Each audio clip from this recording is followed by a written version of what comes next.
Баршаларыңызға қайырлы күн. Бүгін қуырдақ жасайтын боламыз. Әрине бұл тағам түрін барлықтарыңыз білесіздер, бірақ бүгін менің жасағанымды қабыл алыңыздар. Етімізді осы 4 бұрышта қылып турап дайындап аламыз. Егер майы болса, бөлек алып қойыңыздар. Бізге керек болады. Жүректі де 4 бұрышта қылып турап дайындап аламыз.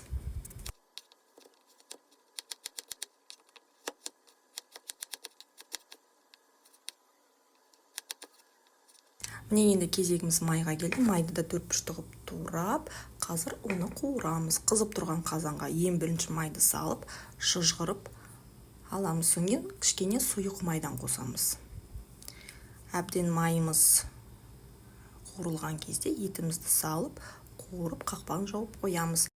Етіміз қуырылғанша пиязымызды турап, 4 бұрышта қылып дайындап аламыз. Пиязымыз туралғаннан кейін 2 тілім сарымсақты ұсақтап қылып турап дайындап аламыз.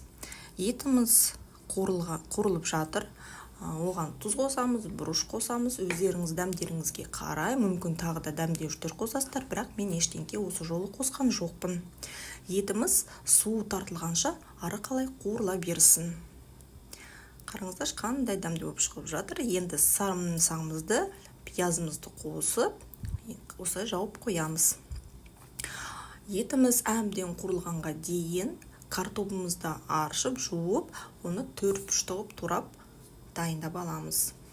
Арасында етті де қарап қоямыз. Міне су тартылды. Біраз үстінен су құямыз. Көп емес. Сәл еттің беті жабық болса болды, осы жетерлік. Енді картобымызды салып, қақпағын жауып қоямыз. Енді кезек бауырға келді. Бауырды ұсақтап турап дайындап аламыз. Картобымыз пысты деген кезде бауырымызды картобымыздың үстіне салып, тағы 5-10 минут пысырамыз. Пысқаннан кейін қазанымыздың астын өшіріп, тағы да біраз тұра тұрса тіпті жақсы болады. Тамақтың дәмі сіңіп, одан әрі дәмді болып шығады. Міне осылай салып, қақпағын жауып қоямыз.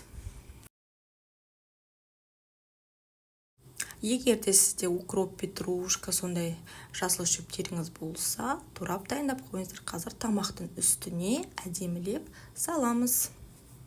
Егер де менің қуырдақ пісіру әдісім ұнаса, лайк басып, комментарий жаза отырыңыздар. Тіркеліп қойыңыздар.